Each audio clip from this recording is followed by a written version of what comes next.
intervention.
Hello, bonjour à tous.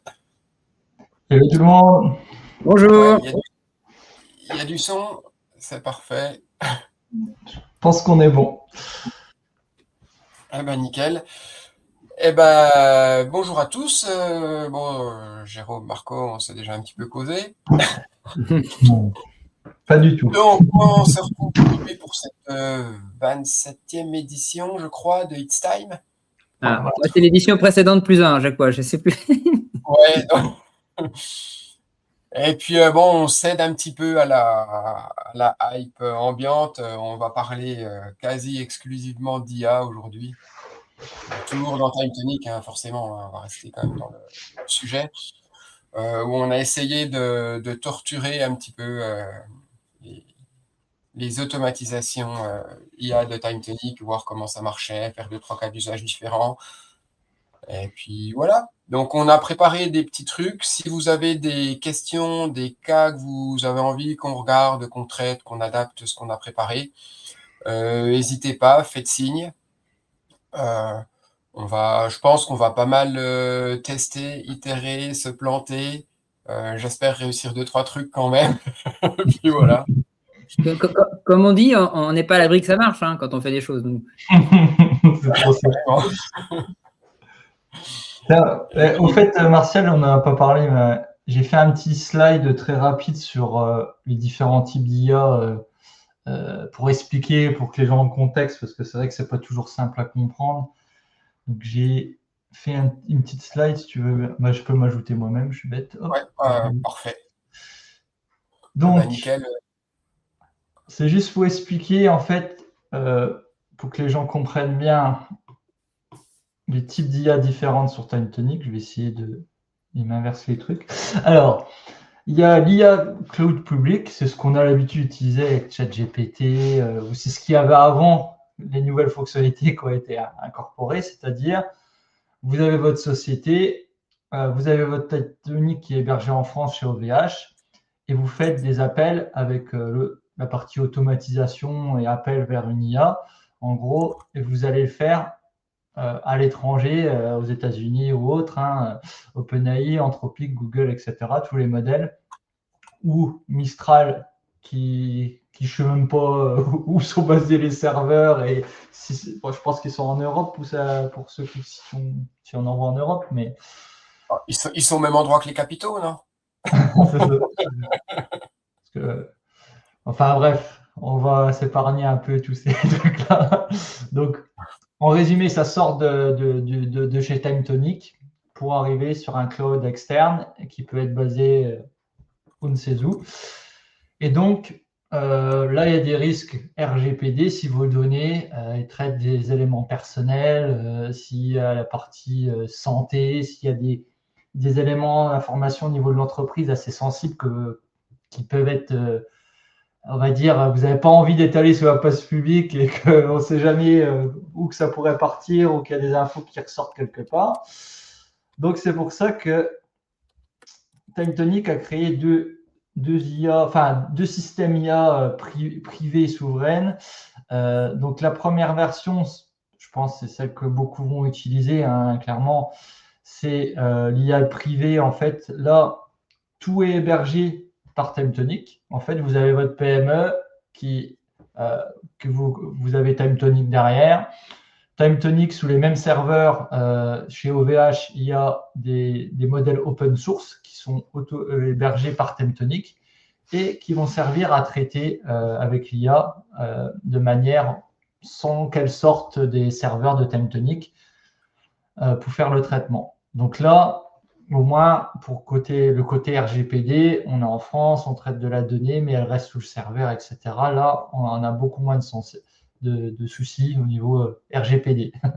Donc, niveau santé, finance, juridique, industrie. Donc là, comme il n'y a aucun transfert, on peut faire ce genre de traitement. Et après, il y a les serveurs dédiés IA, mais là, c'est pour les très grosses entreprises, je pense, hein, ou les grosses entreprises avec des trucs très, très spécifiques où ils ont développé des modèles un peu spécifiques pour traiter leur data métier. Et ben là, ils peuvent héberger vos propres modèles sur les serveurs TimeTonic. Et je ne sais même plus s'ils peuvent le faire en auto-hébergé. Ils pourront le faire en auto-hébergé aussi, je crois, hein, que c'est l'API qui questionne direct. Mais tout ça, ça demande un développement spécifique de toute façon, et puis c'est vraiment attitré pour les grosses entreprises. Donc, je ne pense pas que le serveur IA dédié, c'est très ciblé sur certaines entreprises, mais c'est bon à savoir que ça existe. Je ne sais pas si vous avez des choses à en mettre en plus en. Ouais, après, de toute manière, tout ce qui est serveur dédié, que ce soit autant IA que pour faire tourner TimeTonic, dans tous les cas, c'est discussion avec TimeTonic sur les modalités de mise en place, etc. Ça, il n'y a rien de standard, on va dire, sur ce fonctionnement-là. Et donc, Olivier, tu as dit, Mistral utilise des serveurs basés en Europe, appartenant à Microsoft et Google, donc le souverain, voilà. Mais c'est sûr, de toute façon. C'est la moins américaine des IA, Mistral. Ouais, c'est ça. Mais bon, les capitaux sont un peu américains, Les serveurs sont américains.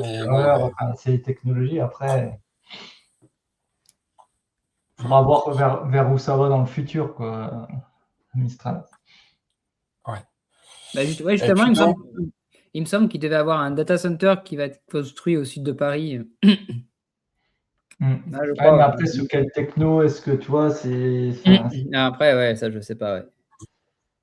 Bon, après, de toute façon, je pense que Mistral, ils doivent aller là-dessus parce que c'est un des seuls et je pense qu'ils ont un gros marché à prendre là-dessus s'ils arrivent à faire quelque chose. Mais est-ce qu'ils iront vraiment ou est-ce qu'ils vont se faire racheter par je ne sais pas qui va mettre X milliards? On ne sait pas.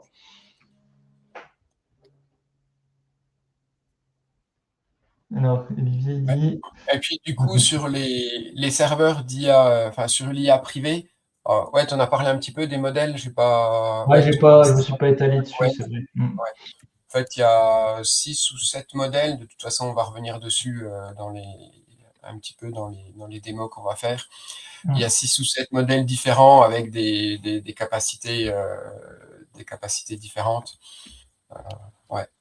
Et sachant que les modèles open source, ça évolue pas mal aussi de ce côté-là, et qu'il y a des modèles de plus en plus performants et qui arriveront petit à petit aussi j'imagine, chez OVH en tant que service et qui vont aussi pas mal s'améliorer au fur et à mesure du temps. C'est ça qu'il faut voir aussi, il ne faut pas voir que l'état aujourd'hui, il faut voir aussi le futur, comment ça va fonctionner, et les modèles qui vont les modèles open source vont rattraper plus ou moins les gros modèles. Il y a des grandes chances, au moins dans les traitements, on va dire, standards.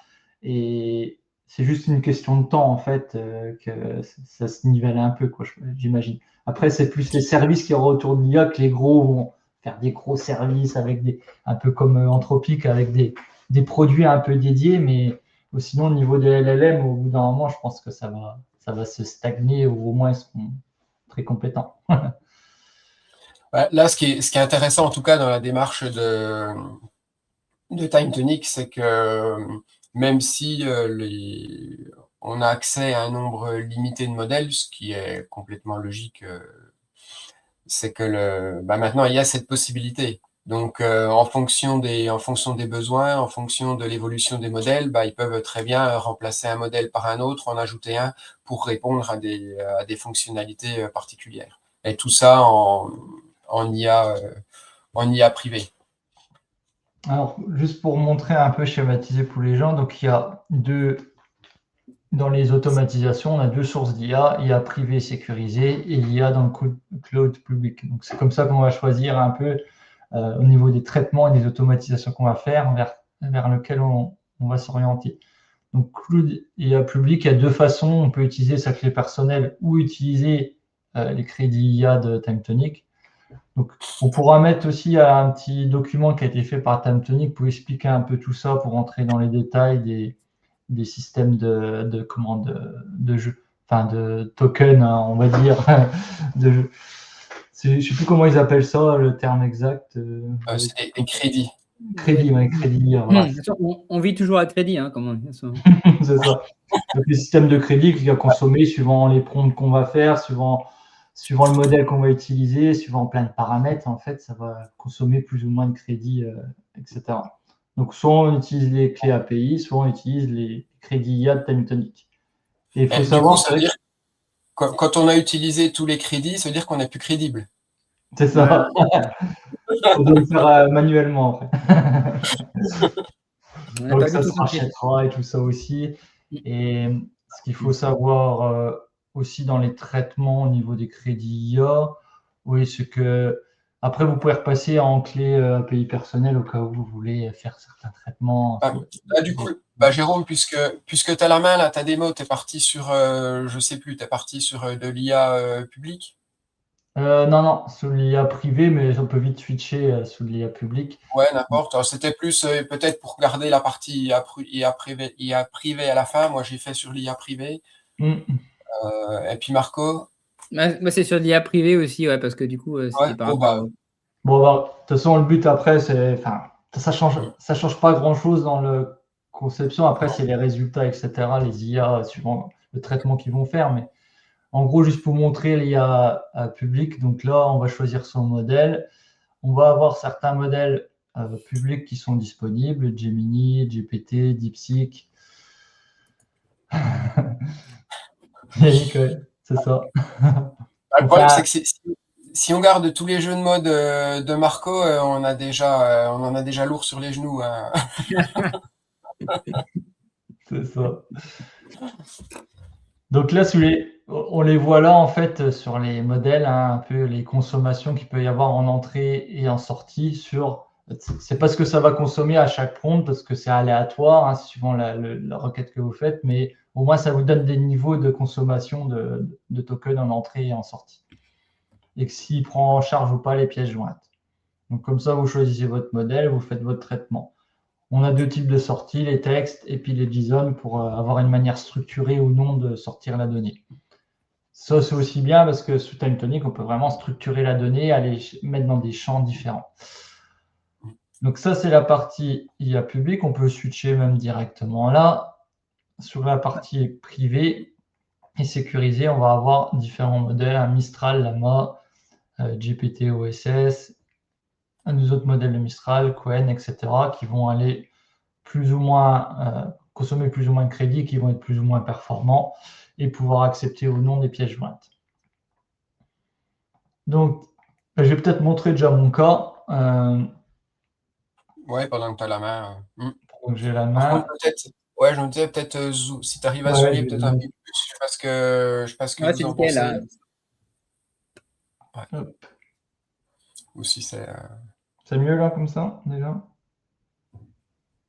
Ouais, c'est bien. Enfin, je pense que c'est pas mal. Ouais. Ouais, ça a l'air Nickel. d'être pas mal. Ouais. Alors, je me suis servi pas mal d'IA pour créer ça. C'est vrai qu'il y a il y a aussi, je voulais en parler, mais des méthodologies aussi qui changent aussi avec l'IA, c'est de s'en servir aussi en amont pour créer ces tables, etc. Donc, ce que j'ai fait, c'est que j'ai demandé à une IA de faire des interventions avec des numéros d'affaires, des techniciens, machin, etc. Je lui ai dit de me le faire en CSV et puis comme ça, j'ai réimporté la base directe et comme ça m'a créé des interventions, etc. Donc, c'est pas mal aussi dans ce type-là. C'est juste pour se donner même de la fausse donnée, mais pour faire des essais et tout ça, pour créer ces solutions. Donc là, il m'a créé différentes tables, interventions avec des numéros d'affaires. C'est le technicien, qu'est-ce qu'il a fait, qu'est-ce qu'il a remplacé, le type d'intervention qu'il a faite, etc. En résumé, le principe de ce que je veux mettre en place, c'est un client qui me l'a demandé. En fait, c'est que ce client-là, il travaille dans l'industrie, il a des interventions. Et les responsables d'affaires, ils ont plusieurs équipes de techniciens. Donc souvent, ils ne sont pas au courant de tout.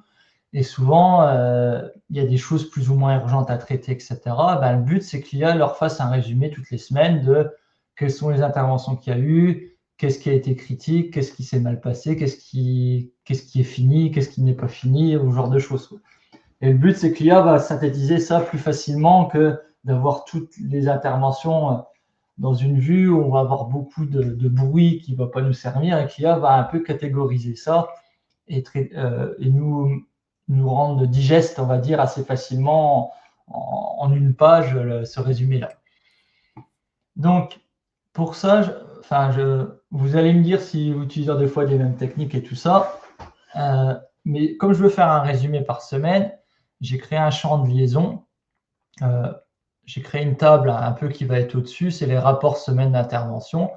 Et le but, c'est que j'ai créé une formule qui est year week. En gros, c'est pour avoir la semaine et l'année et qui va se copier automatiquement dans la liaison rapport semaine, ce qui va permettre que à chaque fois j'ai une automne et à chaque fois qu'il y a une intervention qui est faite, elle va se mettre sur la bonne liaison en fait qui ira de la semaine et de l'année. J'ai pas mis le chargé d'affaires, mais on pourrait imaginer avoir le même traitement. C'est par chargé d'affaires, on a l'année, le tiret, la semaine, tiret le chargé d'affaires, par exemple. On pourrait imaginer. Ou l'ID du chargé d'affaires. Donc, ça permet de faire des liaisons automatiques vers une autre table et comme ça, on a déjà toutes les liaisons qui se font automatiquement au quotidien au niveau des interventions. Les tables temporelles, c'est toujours pratique, ça, d'avoir effectivement des trucs comme ça. Ouais.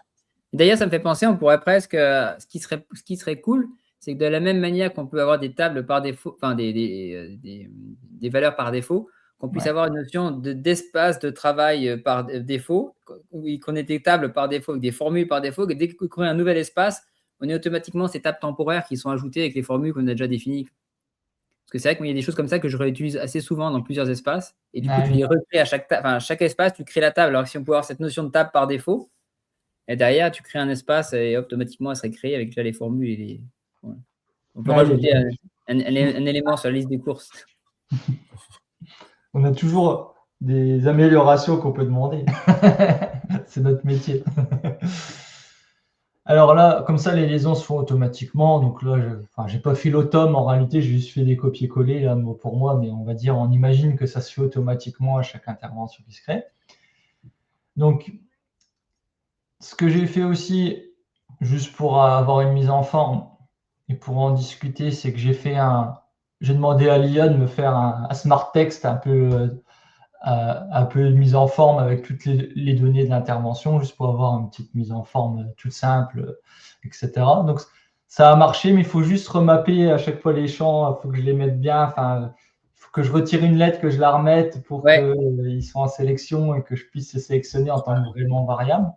Ouais. Mais ça marche assez bien quand même, donc ça permet de préparer par exemple sa structure et de le faire par l'IA avec tous les textes, et comme ça, tu gagnes du temps, je trouve.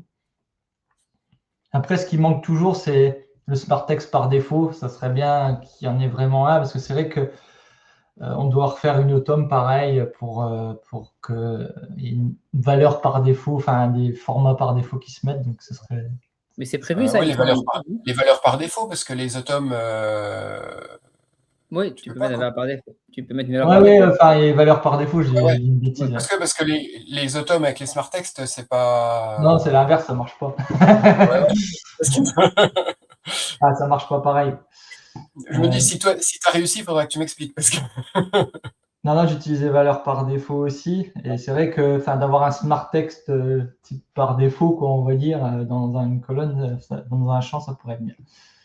Ouais. Puis Donc, c'est vrai que du coup, les valeurs par défaut, c'est pas.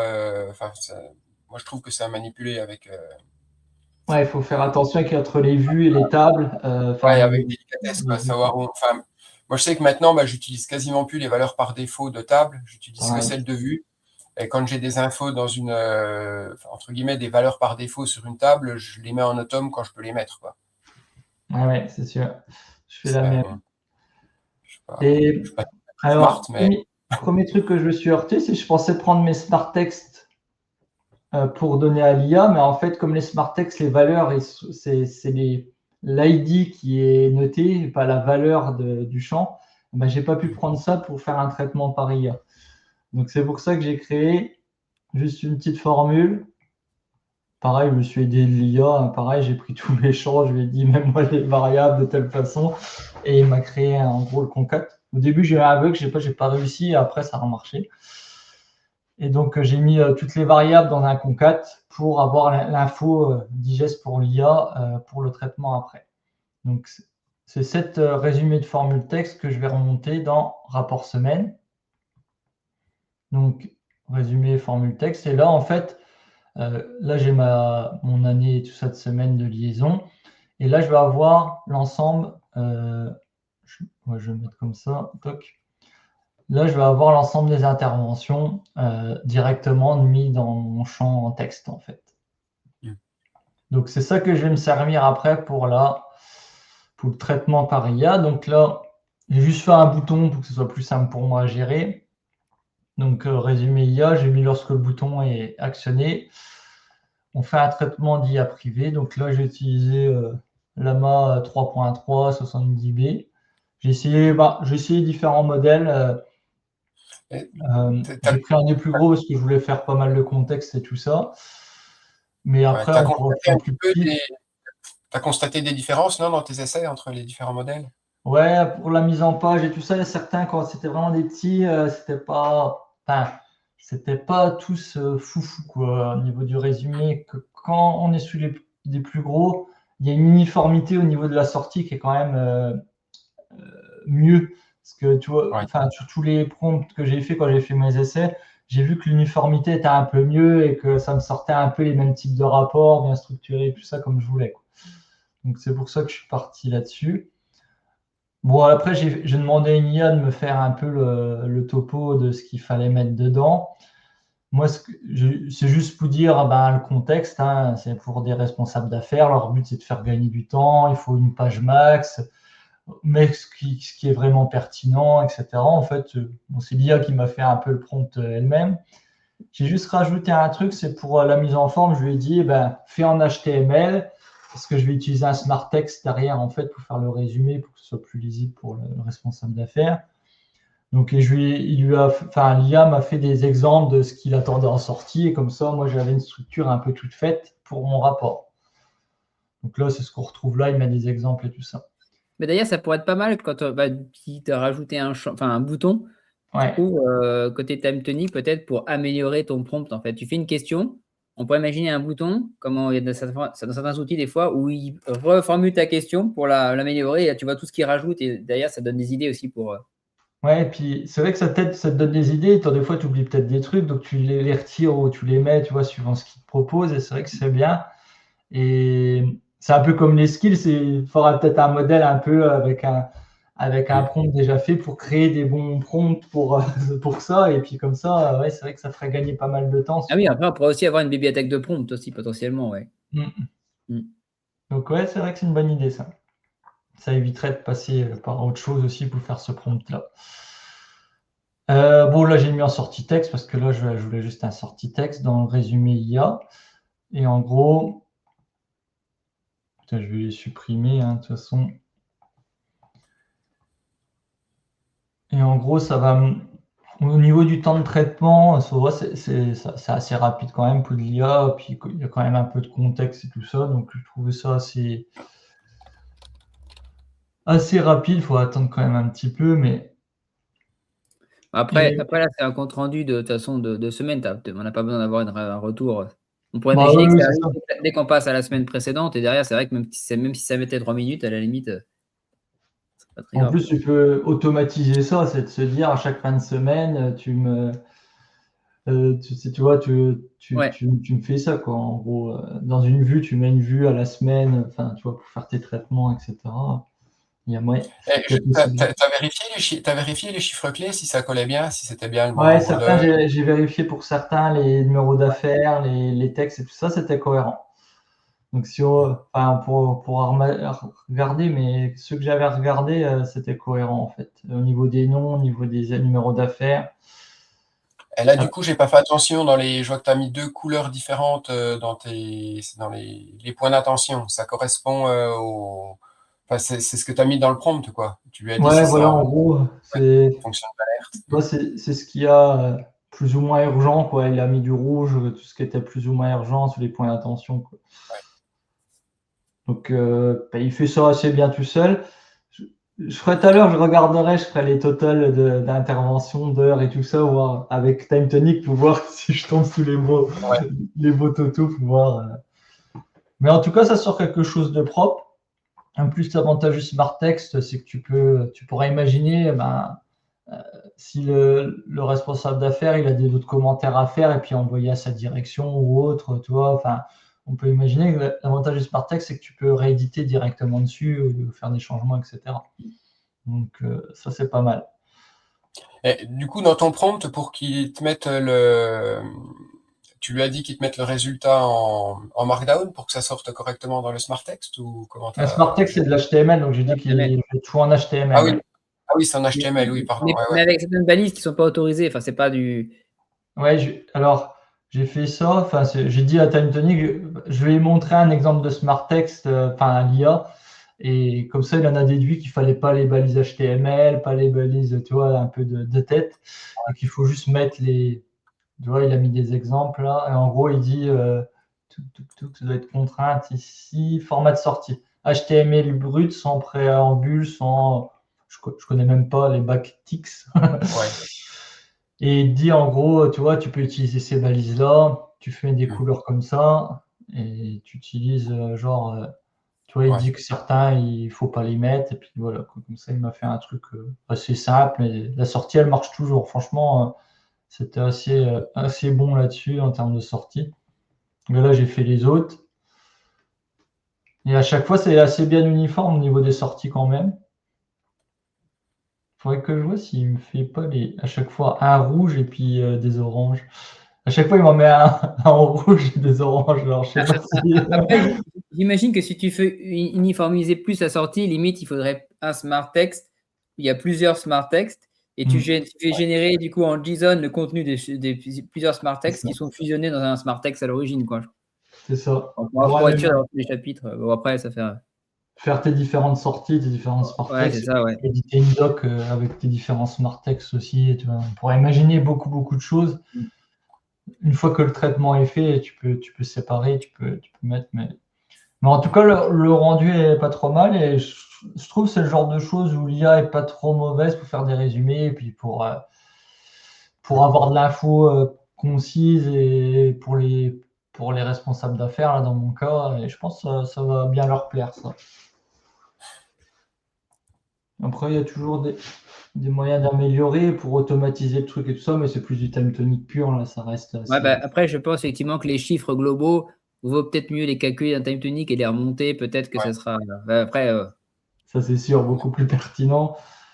Attention, il faudra juste mettre que certaines infos sur tu vois, les résumés au niveau des inters et tout ça, et puis de se dire d'avoir un cadre qui est déjà fait avec Time Tonic et qu'on mette les quelques infos qui doivent être super pertinentes que l'IA traitera tout seul, quoi. il faut mettre un petit texte en bas de chaque smart text. Attention, c'est contenu non contractuel. Ouais. C'est vrai que Après, c'est vrai que comme tu as fait avec le concat pour récupérer le texte, etc., que ce soit bien exploitable par l'IA, du coup, ça t'autorise pas mal à mettre des données qui viennent de différentes sources. C'est bien, quoi. Ouais, tu pourrais imaginer aussi d'avoir des différentes tables, différents. Tu vois, par exemple, si tu as des réunions avec tes clients, d'avoir des résumés au niveau des clients et des affaires. Ce que j'avais fait pour certains trucs, pour certains traitements IA, c'est que je mettais par exemple une liaison avec les clients, j'avais des bases de paramètres et comme ça, il y avait tout le listing de mes clients et machin, etc. Et quand il devait catégoriser certaines choses, au moins il avait les listings un peu tout près qui étaient des liaisons time tonic et il pouvait plus facilement faire les bonnes liaisons de manière automatique parce que je lui sortais les listings des clients. Si ça se rapproche de ça, c'est le nom de client là et tu le prends et puis etc.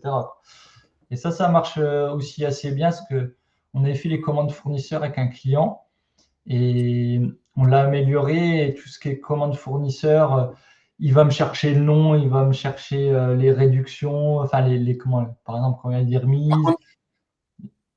Par contre, tu es sur une liste, quand tu dis ça, tu es sur une liste fixe que tu mets dans ton prompt ou tu peux faire référence à une table J'ai fait une référence à une table en fait.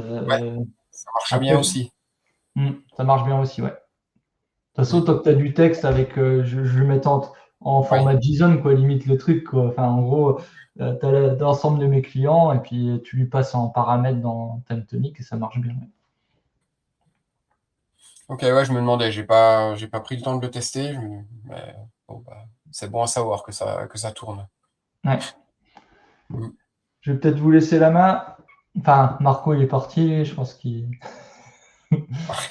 Je l'ai envoyé faire la vaisselle. Ah, c'est lui derrière là-bas.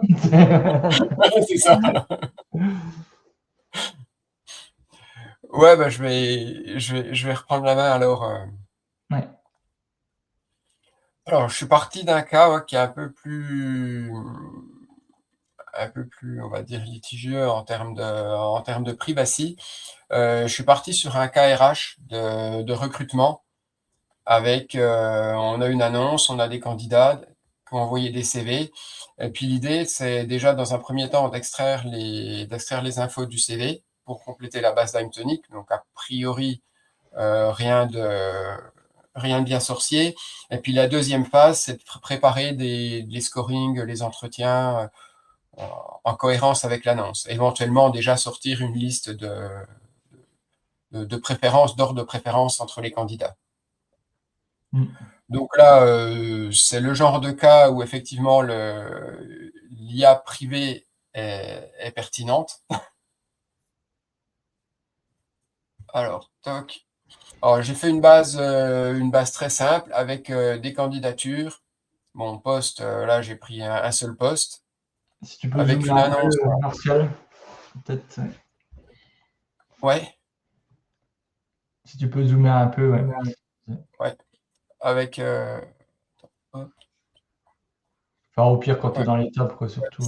C'est dans l'autre sens. Là, ça doit être un peu mieux. Attends, je vais me mettre l'écran là à côté, comme ça je verrai. Donc, ça sent l'offre d'emploi générée par Claude. Ouais, de toute façon, j'ai fait un peu comme toi, Jérôme. Hein. Je me suis pas cassé la tête. J'ai fait offre d'emploi générée par Claude et puis CV généré par Claude. C'est sûr. Donc les numéros des candidats, là, des CV, cherchez pas à joindre les gens, c'est du numéro fictif. Hein. Donc on a 4 CV. Entre vite fait. Il a changé quand même les designs, tu sais, plus dire, c'est pas les mêmes CV. Ouais, en fait, au début, il m'a généré 4 designs strictement pareils. Je lui ai dit non, mais n'abuse pas, hein, fais-moi quand même un design un peu différent entre chaque. Ouais, Claude. Ouais, Sacha Claude, c'est un bon copain aussi. Donc l'idée, alors là j'ai fait les triggers, je les ai fait manuels avec des checkbox pour avoir plus facile à faire des tests et que ce soit, on n'est pas dans le vrai process. Donc l'automatisation est toute simple. Une première automatisation pour ressortir le nom LCV. enfin le nom, prénom et puis les coordonnées. Donc là, je me suis amusé à tester les différents modèles. Donc un petit prompt, l'idée c'est de matcher, de sortir un JSON et puis de le matcher sur le prénom, nom, numéro de téléphone et puis email. Alors j'ai eu des résultats plutôt variables.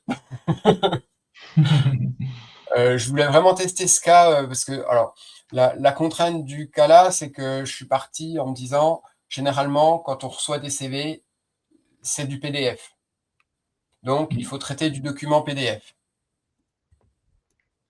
Donc là, si j'analyse le premier CV, bon. Alors là, je ne sais plus j'étais sur quel modèle. Donc là, avec Mistral, on voit qu'il ne nous sort pas très bien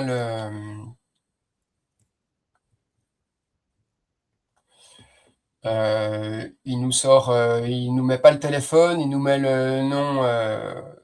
Bon, voilà, c'est pas exceptionnel. Donc là, on a pris le premier modèle de Llama, où déjà, on a quelque chose qui est un peu plus cohérent en termes de données. Par contre, l'email n'est pas complet. Et le numéro de téléphone, normalement, il n'est pas bon. Là, il finit par 5678. Voilà, vous voyez, là, il finit par 2109. C'est marrant qu'il invente comme ça. Et ouais, il invente alors qu'il me semble que dans le prompt. Est-ce que tu as essayé pour les clés d'utiliser des termes en anglais, d'avoir first name, last name, email ou Non, mais on peut essayer. Email, téléphone phone. Normalement. Moi, j'aurais mis phone, quoi. Ouais. Hop, attends, faut peut-être que je les change. Ouais, ah oui, par contre, tu les changes aussi dans le. Ouais, c'est préférable. Ah bah, il faut mieux, sinon. Et je m'étais aussi. Et pour les règles en dessous, du coup, tu as aussi utilisé du coup après le mail. Ouais. Et j'avais eu aussi, c'est comme on demande des formats JSON, il faut bien mettre pas d'accent, etc. Parce que comme c'est du JSON au niveau des trucs, faut les faire assez comme ça. Parce que je me suis déjà fait avoir sur la prompt où j'avais mis, tu vois, j'avais pas réfléchi à ça et ça buguait à cause de ça, je pense. Bon, là, c'est pas le cas, mais on ne sait jamais pour d'autres. Mais non, Sacha, c'est pas pour tuer le métier des RH. Il reste quand même ça permet de faciliter la vie, mais tu le sais. Et la preuve, vu le résultat, donc là, on va retenter avec le même prompt et le même modèle. Hop.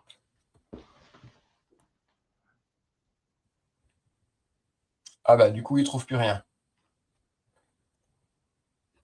En plus, le pire, c'est que le CV, probablement que le CV, il a été généré par l'IA aussi. Donc, plutôt qu'envoyer un CV au format PDF, il faudrait directement demander un CV au format JSON, comme ça serait plus simple pour l'IA automatiquement. Franchement, quelque part. Les nouveaux CV, ça s'en fait CV JSON. Tu connais beaucoup de monde qui envoie des CV en JSON? Ah ouais, moi, si j'avais une offre d'emploi à poster, ça sera en JSON pour la peine. Voilà. Toi, tu les envoies en Python, tes CV. Ce serait marrant d'envoyer. Ah oui, vas-y, CV en JSON. Envoie ton CV, je vous dis, je vous mets le prompt pour l'IA pour voir si je suis un bon candidat. Tu fais de l'insert prompt, prends-moi en premier, tu vois, t'insères des prompts, comme ça, si j'utilise l'IA, tu vas sortir en premier. Ah, c'est tenté, ça, les insert prompts sur des PDF de CV pour essayer de sortir en premier. Là, je pense que le modèle, il ne s'est pas traité. Alors, ce qu'on voit aussi, c'est que... Ouais, attends, parce que du coup, tu as des modèles qui ne peuvent pas traiter les pièces jointes, mais tu peux comme... Ah oui, du coup, il est sélectionné, c'est ça? Ouais. Bah, là, il m'a... Alors, pourquoi il m'a rien remis? Attends, sur la dernière automne, 18h39, ouais, je ne sais pas si c'était celle-là. Recharge ta page, peut-être. Ah si, ça y est, ouais, non, c'était un petit problème d'actualisation. Ok, hop. Donc là, on voit qu'il a quand même du mal à... Et nom, prénom, il sait bien les récupérer à chaque fois. Ça pose, globalement, des essais que j'ai faits, ça pose aucun problème à aucun modèle. Par contre, numéro de C'est marrant. téléphone... Ça m'aurait paru plus compliqué parce que quand tu as quelqu'un qui a un nom de famille, qui a un prénom, ça m'aurait paru plus compliqué ça qu'un email. Un email, en plus, tu as toujours la même forme. Après, Bah ouais, après, tu vois, comme les noms-prénoms, ils sont dans le... Enfin, Ouais, c'est quasiment ça se le trouve, titre à chaque fois du document, quoi. C'est les ouais, premiers et caractères. ça se trouve aussi, c'est la casse aussi qui fait que tu as un uppercase sur le nom et que du coup, Parce que tu vois, à chaque fois, ça démarre par le nom, prénom, enfin prénom, nom, et puis Ouais. avec la même, le nom en majuscule complet, quoi. Donc, ouais, et je sais plus les résultats. Donc, pour les numéros de téléphone, c'est pas... Enfin, toc, je crois que c'était le... Et si, ouais, une petite question, et si tu feras en 2 étapes, c'est extrais-moi toutes les infos du PDF, et après une deuxième étape, structure-moi ça en une sortie. Peut-être qu'il serait plus pertinent, parce que extraire toutes les informations, il aura peut-être à le faire, et après tu as un autre traitement pour le Ouais, en 2 étapes, ouais. Comme ce qu'on catégoriser. faisait avec l'Océan Mistral en public, là, ouais. Ouais. Ouais, c'est ce que j'ai un petit peu essayé, mais c'était pas... C'est pas beaucoup. c'était pas beaucoup mieux parce qu'il me ressortait des bonnes infos, mais derrière, il savait pas il savait pas les retraiter complètement. Alors, effectivement, Sacha, normalement, quand on fait les choses, euh, on va dire proprement, et là, on sait que ça marche nickel, on utilise dans TimeTonic traiter un document avec Mistral OCR. Ah oui. Et là, enfin, sur des cartes de visite, sur des choses comme ça, il n'y a aucun souci. Mais il ne doit pas être disponible en version privée, j'imagine, le Mais modèle. C'est pas un voilà, modèle qui doit être. parce que là, la contrainte sur le cas-là que je me suis donné, c'est de rester dans les IA privés. Donc après, c'est un petit peu ce qu'on disait suite avec la présentation de Jérôme au début, c'est que là, on va dire le champ est ouvert côté TimeTonic pour intégrer des modèles, pour intégrer des choses. Maintenant, il y a des axes d'amélioration encore. Ouais, les modèles utilisés open D'ailleurs, source ne sont pas encore au top, ouais, je pense. ouais, c'est Surtout ça, peut-être sur la lecture d'image, peut-être que c'est peut-être un des points faibles sur ces modèles-là. ouais. Et puis même quand je prends parce qu'en fait, quand on prend des modèles, parce qu'on voit, il y a 2 modèles, Mistral et Piquen, qui prennent en charge les pièces jointes. En fait, ce que ça change, c'est qu'en fait, on lui donne les pièces jointes ici. Alors, par contre, je n'ai pas essayé ça. D'ailleurs, j'ai pas vu. Et quand ton modèle ne tient pas compte des pièces jointes, tu as quand même le champ pièces jointes qui est disponible. Non. Non, non, tiens, là, j'en prends un normal. Ça, c'est cool, effectivement. Écoute, ça te masque le champ pièces jointes. Ah ouais, ça Tu c'est n'as bien. pas le champ pièce jointe. Par contre, Ouais. ce que j'ai fait, c'est que j'ai mis la pièce jointe dans le prompt comme ça. Ouais, mais ça va mettre une URL. Bah, a priori, ça va chercher l'URL Et tu mettais TimeTonic. plutôt en permalien, ouais, parce que du coup, ah ouais, je sais pas si c'est. Mm. L'URL, elle est pas publique, si? Si, elle est publique. Ah ouais? Ouais. Ouais, il me semble. Ouais, puisqu'on arrive à les retraiter. Je les utilise Attends. comme ça des moments. Ouais. Donc là, je voulais essayer un truc, c'est de remettre, ça, je ne l'avais pas testé comme ça. La pièce jointe est là, peut-être. Hop. Allez, on va retenter avec... Je vais supprimer pour être sûr de... Ouais, comme ça, Si tu jamais... vois plus facilement en plus s'il a mis à jour ou pas.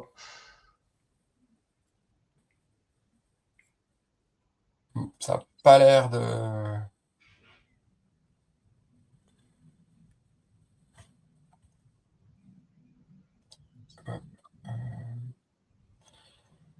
non, c'est pas ça que je voulais faire, je voulais regarder. Ouais, échec. Ouais, c'est ce que ça m'a fait quand j'avais mis des... En fait, ça, l'échec là, ça vient du fait d'avoir mis un PDF En champ, enfin en URL et tout ça. Un PDF dans le champ pièce jointe. Ah, ok. Ouais, il lit pas Ouais. les PDF. Ouais, il lit pas, quand on est sur les modèles qui lisent les pièces jointes, ils lisent pas les PDF. Et du coup, ça génère carrément une erreur qui plante l'atome, qui plante la lecture. Ah, ok. Mm. Ah, ben c'est pour ça alors qu'ils lisent pas les PDF. C'est tous les modèles non, qui font ça, qui lisent pas les PDF? Ah, ok, c'est pour ça qu'ils ont du mal à lire Là, les il y en PDF. a que 2 de modèles pièces jointes qui Ouais. prennent en charge les pièces jointes. Et pour les deux, j'ai eu les mêmes résultats. Ah mince. Ouais. Ah, ça doit être pour ça que ça doit pas bien marcher, je pense. Ouais. Mais c'est vrai, c'est ce qu'on disait, c'est étonnant parce que quand même les PDF, c'est un des formats les plus standards, quoi. Ouais. Je sais plus ce que j'ai fait, sauvegarder. Voilà. Je sais plus ce que j'ai modifié ou pas. Bon, bref.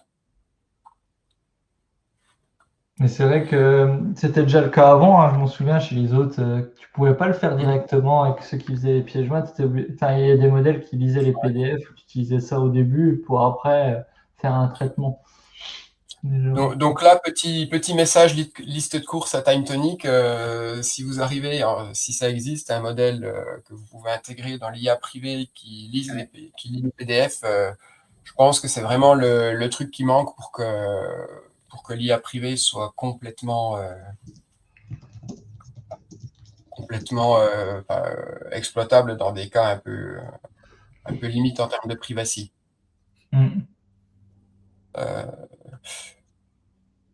Par contre, du coup, alors après, pour aller à l'étape supplémentaire, donc là, on a l'analyse du CV, on voit que pour récupérer des infos hyper précises, c'est peut-être pas forcément l'idéal. Par contre, je sais plus si j'ai... Ouais, si, c'est moi. Par contre, là, j'ai une analyse du profil avec... c'est un peu petit, là, j'ai l'impression. Hop. Voilà.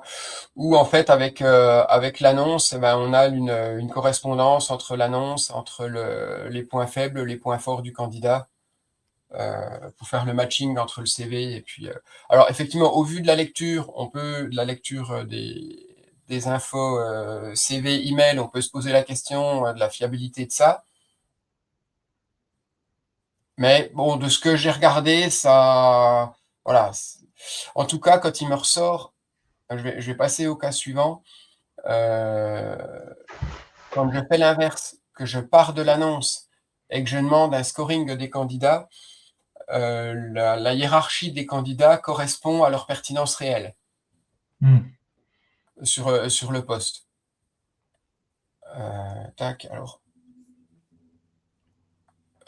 Donc si je fais une analyse, là j'ai fait 2 prompts, une analyse globale et puis l'analyse du meilleur candidat.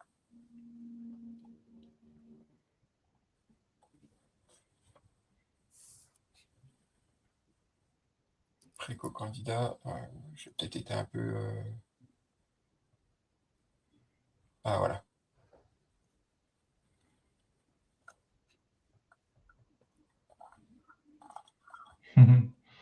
Donc en fait, là, je lui demande de me trier les candidatures et puis de mettre le point fort, le point faible pour chaque candidat. Et pour calcul du score, tu lui expliques comment tu calcules ton score, en fait, comment... Ouais, j'ai expliqué un petit peu. Après, j'avoue, j'ai pas très... Oui, j'ai pas après, attends, on peut imaginer qu'on peut améliorer. Ouais, les prompts sont très largement améliorables. Hein. Tu vois, je vais même pas plus expliquer que ça. Je lui ai juste dit de mettre un score à 100. Voilà. De toute façon, tout ça, c'est vrai que je l'ai vu avec les cas que j'ai fait, c'est que la qualité du prompt change beaucoup la sortie aussi. Et Ouais. si tu n'as pas un truc vraiment détaillé avec les exemples, comment faire et tout ça, c'est vrai qu'il perd beaucoup en pertinence. Pour les calculs de score, les exemples, ça marche pas mal. On va en avoir au moins 4-5 et dire, voilà, j'ai noté ça tant pour telle raison, etc. Pour chacune des exemples, ouais, je crois que ça marche pas mal. Après, du coup, tu prends de la place sur ta fenêtre d'entrée. Mais bon, c'est sûr. Ouais. Mais après, vu le coût de l'IA, enfin, ça a un coût, mais clairement, tu veux qu'il soit plus pertinent que, tu vois, c'est pas parce qu'il te fait un truc vite fait que ça coûte pas cher que c'est bien, tu vois. Tu as envie d'un truc pertinent, au moins dans 90% des cas, quoi. Voilà, et puis là du coup, candidat recommandé. Ouais, déjà avec une. Il faudra lui apprendre à causer le français, là, je ne sais plus c'est quel modèle. Sacha, il demande si on utilise des skills dans Time Tonic pour l'IA. Non, il n'y a pas encore ces fonctionnalités-là qui sont possibles. Et donc là, je lui ai dit de me recommander un candidat. Pourquoi pas les autres? Et puis, voilà, éventuellement, pour préparer l'entretien, quelques pistes. Donc, voilà. Je suis mitigé par les résultats de mes petits essais. J'avais envie de les faire.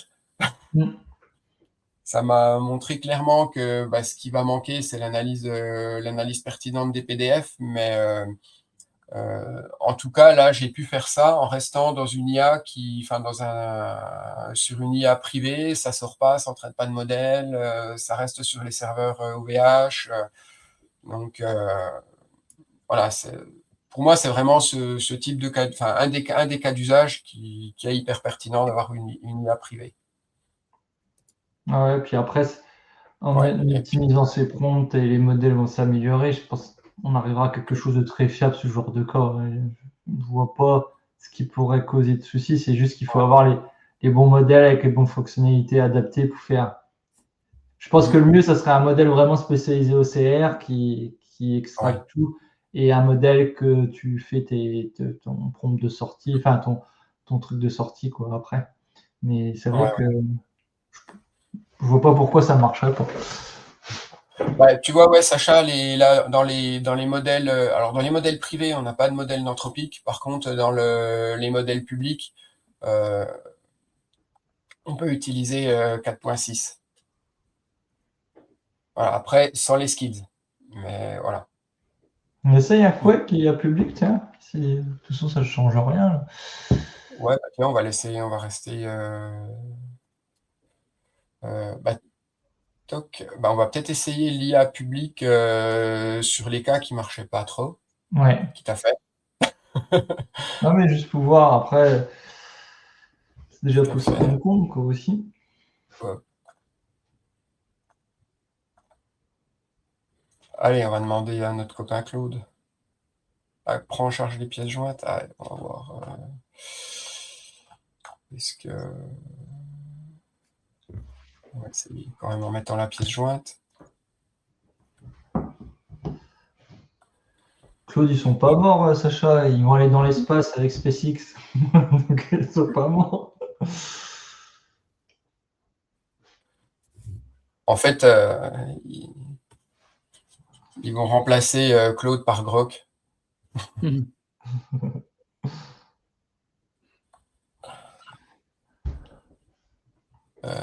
Non, là, je pense que j'ai fait planter le tome en mettant la pièce jointe.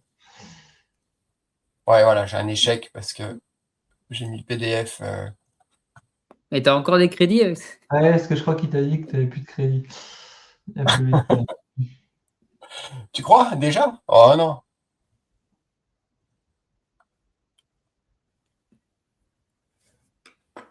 Ah ouais. Ah non, mais batterie provider. Ah non, c'est batterie. Ah non, c'est le fournisseur qui retourne une erreur. C'est pas. c'est ça peut-être que Sacha il disait. De toute façon, Claude est mort, mais c'est peut-être est-ce qu'ils sont down, non? Je sais pas.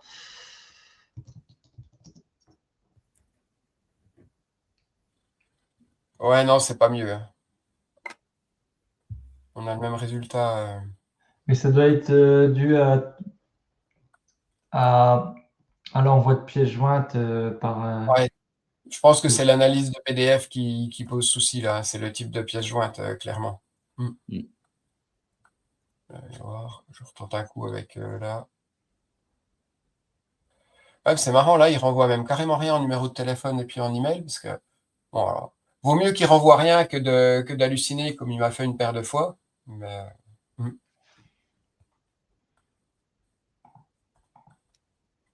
Donc voilà, petit cas RH d'utilisation de l'IA privée. Je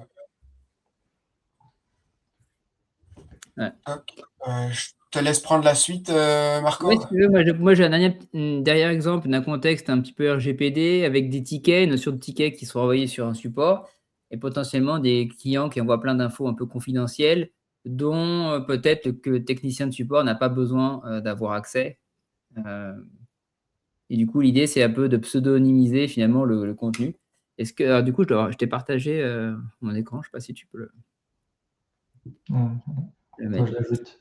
Ah ben, on l'a fait en même temps, je crois. Merci. Ouais, alors, il va t'ajouter 2 fois. Du coup, c'est juste une table ticket avec, du coup, quand on envoie un ticket, il y a un objet, un contenu. Ça, c'est du coup le formulaire, un formulaire avec juste objet et le contenu. Et l'idée, c'est de prendre le contenu et de le pseudonymiser. D'une part, il y a 2 choses, faire ça. Et deuxième chose, c'est aussi de prioriser le ticket automatiquement avec les 3 valeurs. Donc, je crois que j'ai mis priorité faible, moyenne et haute. Et derrière, lui, le technicien, quand il va traiter, il va traiter uniquement le ticket avec le contenu qui est pseudonymisé et il a l'accès à la priorité. Et du coup, pour ça, du coup, il y a 2 automes avec une automatisation avec 2 actions IA. Donc là, c'est ce qui va se déclencher lorsque le formulaire est soumis. Première fois, donc on demande à une IA privée aussi. Donc là, j'ai pris le Mistral Small 24B. Je lui ai demandé, du coup, je lui ai donné le contexte qui était expert analyse ticket support. Je lui ai dit qu'il doit pseudonymiser ça. Je lui ai donné un exemple de ce que j'attends quand il y a un ticket comme ça, de ce qu'il doit me renvoyer en termes de pseudonymisation. Et du coup, ça, je l'écris dans le champ de réponse contenu pseudonymisé. Et après, du coup, je crois que j'ai pris un autre modèle, je sais plus, un peu plus light, il me semble, pour l'autre partie de priorisation. Là, je lui donne le contenu du ticket et avec l'objet aussi, parce que l'objet peut rentrer en ligne de compte pour prioriser. Et je lui dis effectivement qu'il doit me sortir une valeur uniquement parmi la liste des valeurs faibles, moyennes et hautes. En général, quand on met un crochet, c'est des tableaux de valeurs qui s'y retrouvent pas mal quand on met des crochets, prendre une valeur parmi cette liste-là. Et je lui dis que c'est en cas de doute, qui me renvoie la priorité moyenne. Alors, donc il y a 2 actions. Parce que je ne voulais pas faire les mêmes actions, faire la même action dans faire à la fois la priorisation et la pseudonymisation dans une action IA avec une sortie de JSON. Derrière, on est en termes de résultats. De toute façon, quand on demande 2 choses distinctes, ce n'est pas forcément l'idéal. Et là, du coup, si on teste maintenant, donc si je me mets en mode formulaire, hop, le formulaire, hop, partager le formulaire, hop, je vais l'ouvrir ici, et je vais prendre un exemple de ticket, par exemple, une personne qui n'arrive pas à accéder à un portail RH. Je prends l'exemple, et alors cette personne-là, elle envoie quand même pas mal de données. Elle envoie son email, sa date de naissance, le mot de passe de son compte même, carrément. Ouais, Voilà. Ah, pourquoi pas, ouais. C'est Sophie 2024. Bon, il n'est pas hyper sécurisé, mais quand même. Donc là, du coup, je sauvegarde. Donc là, ça va déclencher l'automatisation avec 2 actions. La première, ça va être de pseudonymiser et la deuxième, ça va être de prioriser. On va voir ce que ça donne. Donc le contenu, ça c'est le contenu que j'ai saisi. Et du coup, le contenu pseudonymisé. Donc je lui ai dit de pseudonymiser pas tout, de garder quand même le minimum vital. En l'occurrence, il a quand même gardé le matricule. Et certaines informations qui vont permettre quand même au technicien de traiter le ticket. Parce qu'au début, je lui ai dit, tu pseudonymises, j'ai testé et il a enlevé toutes les infos. Mais derrière, il ne savait pas qui c'était, ni le service, ni le lieu, ni la date. Du coup, c'est toujours pareil, il faut trouver le curseur entre les deux. On ne pouvait pas faire… c'est pour ça que maintenant, n'a jamais été traité. Ouais, c'est ça. Et là, les priorités, il a mis haute par rapport… parce que par a priori, la personne est bloquée. Est-ce que j'ai un autre cas où on pourrait tester peut-être alors, hop. Alors, on va tester un autre pour voir. Je vais leur soumettre le formulaire avec un autre exemple de demande. Hop. Voilà. Tac. Si je teste ça, où là, j'ai pareil un email, d'autres emails, et qu'est-ce que j'ai comme info? Je ne mets pas bonjour. Hop. J'ai moins d'infos. On va voir si effectivement l'email, est-ce qu'il va le garder ou pas. On va tester. Je n'ai pas testé celui-là. On va voir en live. La priorité pour moi, ça devrait être quand même un peu moins haut. J'aurais mis moyen comme ça en lisant, mais on va voir. Ah non, c'est haute aussi. J'ai l'impression qu'il répond haut pour tout, quoi. Et là, derrière, hop, effectivement, donc l'email. Donc il a masqué l'email, il a considéré que le fichier c'était pertinent, mais par contre, il a masqué le contenu de l'email. Ouais. Et il a mis ça en haut aussi, un fichier par erreur contre information personnelle. Ah oui. Un client signale avoir envoyé par erreur un fichier avec des informations personnelles. Oui, donc effectivement, ça peut être priorité haute aussi, quelque part, quoi. Alors après, toi, pareil, mon prompt pour les priorités, je pense qu'il n'est pas assez détaillé. Il faudrait vraiment expliquer, donner des exemples. Cet exemple-là, ça c'est haut pour telle raison, c'est moyen pour telle raison, c'est faible pour telle raison. Parce que sinon, en général, on est quasiment tout le temps dans des moyens ou hauts. Hein. C'est rare qu'ils mettent faible. C'est comme les clients, quoi. Que je vois qu'ils te demandent quelque chose, c'est toujours urgent. La priorité, je ne mets pas le champ dans le formulaire, hein, sinon ça ne sert à rien. C'est autant mettre haute tout le temps. Hein. C'est toujours absolument nos clients, si c'est urgent, pourtant c'est toujours important, normal. De toute façon, on les demande quand elles arrivent dans les services support, elles sont forcément traitées en faible. Il n'y a jamais rien d'urgent. Ou alors tout est urgent, ça mais ce qui arrive au même. Hein. Si tout est urgent, ça veut dire rien n'est urgent, quoi. Donc ça, c'était un autre exemple, effectivement, où l'IA privée est intéressante, notamment quand on reçoit des données qui peuvent être forcément très liées au RGPD, à des adresses, des numéros de téléphone, des emails. Et donc ça, c'était pertinent ce cas d'usage par rapport à ça pour moi. Même c'est marrant d'anonymiser comme ça. C'est vrai qu'à des moments, tu as des infos que tu veux transmettre, mais que tu veux pas qu'il y ait de données perso, mais c'est juste pour des fins de traçabilité ou autre, toi en interne ou autre. C'est vrai que c'est pas mal ça. Mais effectivement, le souci, c'est quand même de conserver un minimum d'infos pour pouvoir traiter la demande, parce que sinon, on a quelque chose qui est... Ouais, quand je l'avais traité au début...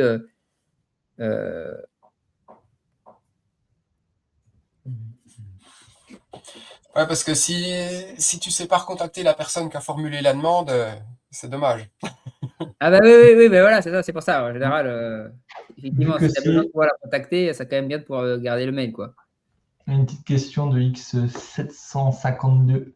Question sur le RGPD, vu que c'est l'utilisateur qui transmet l'information, pourquoi anonymiser?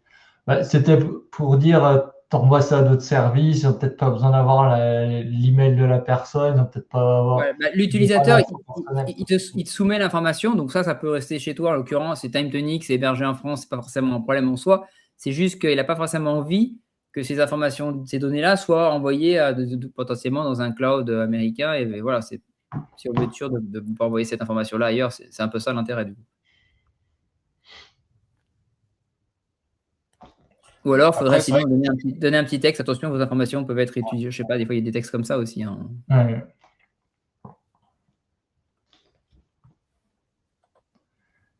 Non, mais en tout cas, ça donne des idées. Après, c'est vrai que moi, je trouve les cas d'usage d'IA ça doit venir des métiers, quoi. Enfin, c'est en faisant des trucs de métier, travailler avec des clients, que tu te rends compte des cas d'usage réels qu'il y a pour ces gens-là. Parce que les cas d'usage, ils tournent un peu toujours autour de la même chose, mais suivant le contexte et suivant ce que tu fais, ils peuvent être beaucoup plus pertinents ou pas, tu vois.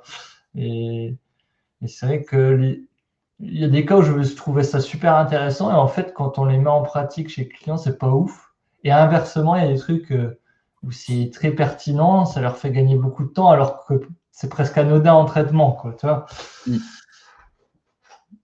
Ah oui, clairement, ouais. Mais c'est pas facile à trouver le cas d'usage. Ouais, le cas d'usage qui revient quand même souvent, c'est l'analyse de documents pour récupérer des infos et puis dans un second temps, traiter cette information. Donc, extraction, synthèse, c'est ça, extraction de données, synthèse. Pareil, en cloud, j'avais un client, il avait des formulaires papier qui étaient obligés de garder papier parce que les personnes-là, comme ça qu'ils pouvaient faire. Et c'est vrai qu'avec une IA souveraine où il y a les noms des personnes, c'est du truc public et tout ça, là tu te dis, tu as ça, tu peux faire le traitement complet. Et tu mets tout en bas, ces formulaires qui se retapaient à la main avant, ils en ont, comme des formations si tu veux, et donc ils ont eu 30 personnes à chaque fois, etc. Donc tu te dis, le temps qu'ils peuvent gagner quoi, avec une IA bien calibrée et tout ça, ça peut être vachement intéressant. Après, effectivement, il faut réussir faut trouver un peu le bon compromis. Dans l'exemple que tu avais pris, Jérôme, la somme des heures, etc. Si on veut que ce soit fiable, on a peut-être quand même intérêt à utiliser les liens entre les tables et des vraies formules TimeTonic plutôt que de les faire calculer par l'IA. Je pense qu'il y aura moins de... Même si... Donc les formules, on est sûr que c'est fiable à 100%, alors que le reste, même si ça peut être 99%, ce ne sera jamais 100, quoi. surtout si tu touches à des données, que c'est des nombres d'heures travaillées, qui ont un impact sur le salaire, qui ont un impact sur des choses comme ça, bon, c'est Voilà, quand oui. même, c'est quand même pas mal de viser le 100% là. C'est pour ça que les IA sont très puissantes, mais c'est pas déterministe. Donc, pour certains types de tâches, il faut mieux utiliser des automatisations, des trucs standards, des formules, etc. Et tout ce qui est un peu, t'as pas besoin que ça soit déterministe, ben là, tu utilises l'IA, c'est très concret parce il peut avoir beaucoup de données d'un coup et de se ressortir quelque chose de très concret, quoi. Ouais. Bah, toi, tu parlais, bah, ne serait-ce que du scan de feuilles d'heures, là, comme tu disais. Si jamais les heures sont saisies de manière, enfin, sont du coup manuscrites, c'est les gens qui écrivent sur la feuille, parce que ça existe encore, les papiers puis les crayons. Ouais.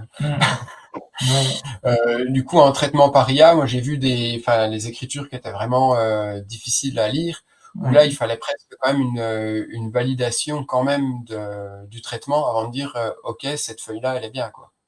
Elle Mm. est, elle est bien traitée.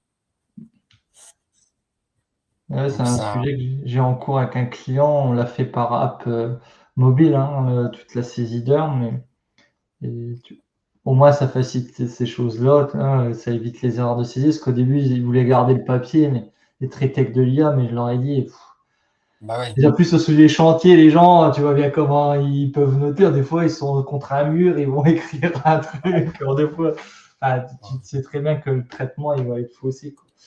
Ton Ah ouais. 3 qui ressemble à un 9 ou un 8 ou des choses comme ça, entre le 7 et le 1, Et Christophe, il dit, vous avez testé l'OCR. Ouais. ouais. Excuse-moi, j'ai dû faire en même temps que toi. Ben après, il y a le module OCR de Mistral qui est dans TimeTonic en automatisation. Là, ça marche super bien, je trouve, parce que moi, j'utilise pour des documents et tout ça, ça extrait super bien les données. Là-dessus, c'est très pertinent. Et si tu parlais de plus en général, l'OCR, de manière générale, même sans IA proprement dit, hein, avec des services d'OCR, etc., Ouais, sur du manuscrit, j'ai jamais trop essayé, moi. Je sais pas si vous avez déjà essayé. bah de l'OCR sans IA, le problème, enfin, ce qu'a apporté l'IA à l'OCR, c'est surtout la capacité de traiter des documents pas structurés de la même manière. Mm. Parce que l'OCR, ça fait des années que ça marche, mais il fallait quand même cadrer tout ça en disant, bah tiens, mon champ, il se trouve à cet endroit-là, etc. Ouais, globalement, oui. Donc, ouais.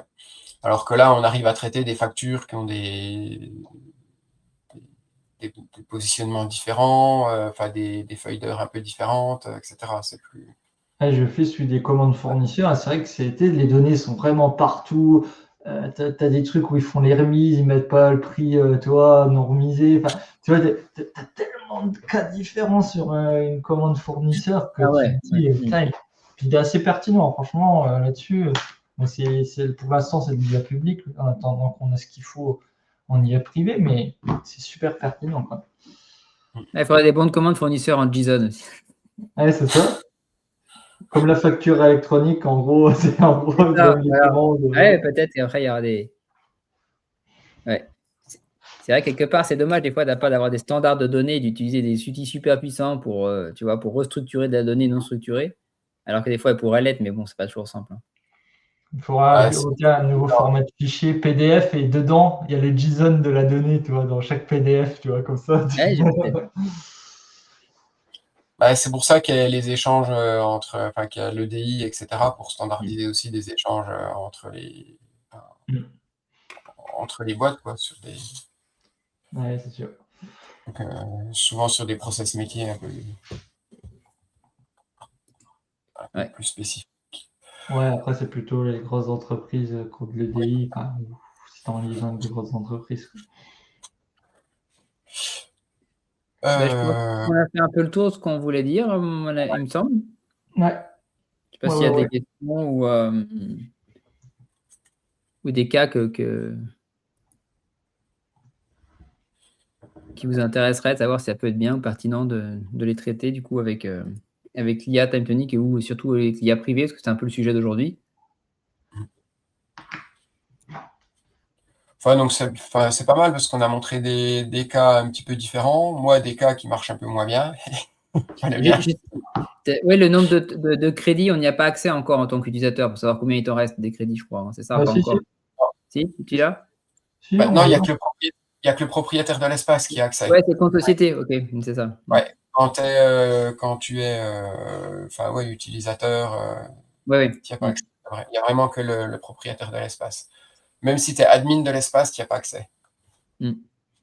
Et puis, oui, à savoir si on a épuisé, si on a des automatisations qui utilisent des crédits IA et qu'on n'a plus de crédits IA Time Tonic, le traitement ne se fait pas, mais par contre, l'automatisation n'est pas arrêtée, ce qui veut dire que dès le début de la période de facturation suivante, ça repart normalement. Toi, tu reçois une alerte, hein, je crois, quand tu n'es pas classique, Ouais. quand tu es près du quota. Oui, puis par contre, on a des alertes. Alors, je ne sais plus les seuils, ça doit être peut-être 80 et puis 80% et puis 90 ou quelque chose comme ça. Mais c'est vrai que Time Tonic aussi, ils offrent justement déjà des crédits. Ça, faut en parler quand même. Ils offrent quand même un certain nombre de crédits directement avec les abonnements. Suivant le niveau d'abonnement, tu en as plus ou moins. Ça, c'est quand même top parce que je jouais avec des clients où j'étais obligé de leur faire créer des comptes Mistral ou autre. Déjà, il faut gérer, faut qu'ils créent le compte, il faut qu'ils soient approvisionnés le compte. C'est un peu galère. Et pourtant, j'avais pas beaucoup de traitement en fait. Que là, maintenant, c'est vrai que ça s'incorpore dans la licence Time Tonic et c'est top pour eux. Ils sont super contents. Pour la formation aussi, effectivement, tu n'as pas besoin de faire créer de mettre des clés API, ils peuvent directement tester comme ça. Et en plus, eux, ils sont multi-sociétés, si tu veux, ils devaient répartir les coûts, ils voulaient voir. Ah oui. Là, ça simplifie beaucoup la chose, quoi. Tu commences à avoir du monde derrière. Au moins, c'est dans l'abonnement. Oui, alors je ne sais pas si c'est déjà activé ou pas, mais en sachant qu'on pourra racheter des crédits IA Time Tonic. Si jamais on ne veut pas avoir un abonnement en plus à Mistral, à Anthropic ou autre, pour rester vraiment sur les crédits Time Tonic et puis avoir une seule facture. Et je me demande Après, quand business, quoi, à mon avis, ça, non? Ouais, je pense, ouais. Après, il faudra voir aussi le coût, comment ça va être impacté, mais bon. X752. Pour la facturation numérique, il nous semble qu'il y a eu des réformes et qu'ils ont défini un standard. Peut-être qu'il y a des trucs à exploiter, des patterns, etc. Je sais pas, ouais, au niveau de la facture X, il y a des standards qui ont été créés, d'échanges, mais c'est des échanges vraiment par rapport aux factures, j'imagine. Enfin, je suis pas sûr qu'il y ait un standard d'information de transit au niveau ça, parce que c'est même pas des PDF qui transitent, c'est vraiment que du format informatique. Il y a quand même, on va dire, l'équivalent de la pièce jointe, mais c'est surtout le côté informatique qui a été standardisé, je crois. Ouais, c'est ça, c'est que j'étais pas sûr, j'avais peur de dire des bêtises, mais oui, c'est du XML. Ouais. Mais c'est ça, après, c'est vrai que. Il y a que Marco qui lit le XML.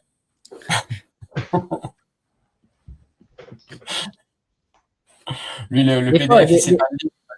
Tout est écrit, hein, en même temps. Oui. T'écris tout en XML, c'est ça?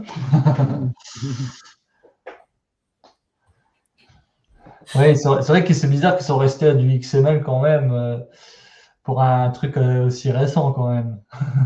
Ouais, mais ça date un peu, hein, je pense. Cette truc Facture X, ça date quand même. Hein. Enfin, c'est pas.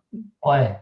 Le design existait déjà et on va dire il est plus à 10. Enfin, moi je l'imagine comme ça. Après, j'ai peut-être pas. Mais ça venait peut-être des web services qui étaient SOAP, qui utilisaient plus le XML, je pense, et qui ont dû. Enfin, moi, il y a des trucs des trucs comme ça. Oui, je pense que c'est plus des. C'est les anciens qui ont décidé ça. Si c'était des anciens, ça serait du binaire. Ouais, après, je sais pas, l'avantage, inconvénient un petit peu d'utiliser l'un ou l'autre des formats. Le JSON, c'est quand même.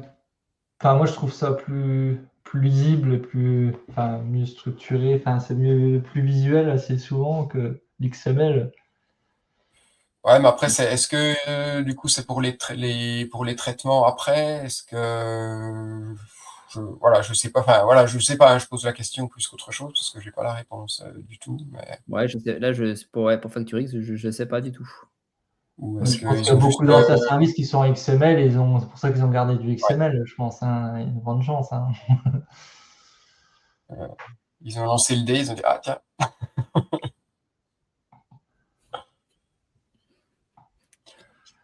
Bon, Et ben voilà, je pense Si c'est tout bon, je pense que, comme disait Marco, je pense qu'on a fait le tour un petit peu du sujet, de ce qu'on voulait, enfin du sujet non, mais au moins de ce qu'on voulait vous montrer aujourd'hui.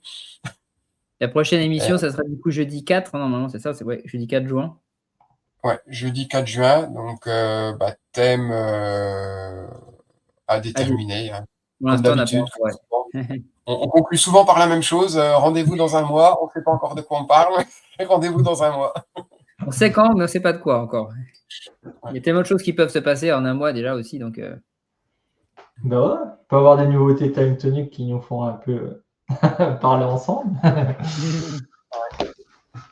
En Il tout devra cas, en merci. avoir au moins une d'ici là, je pense. Ah oui. Ouais, Normalement. on verra, mais normalement, ouais, ça devrait. Ouais. Et ben, bonne fin de semaine. Bonne fin de semaine tout le monde. merci à À tous, bon bientôt. après-midi, bonne fin de semaine, à plus. Salut.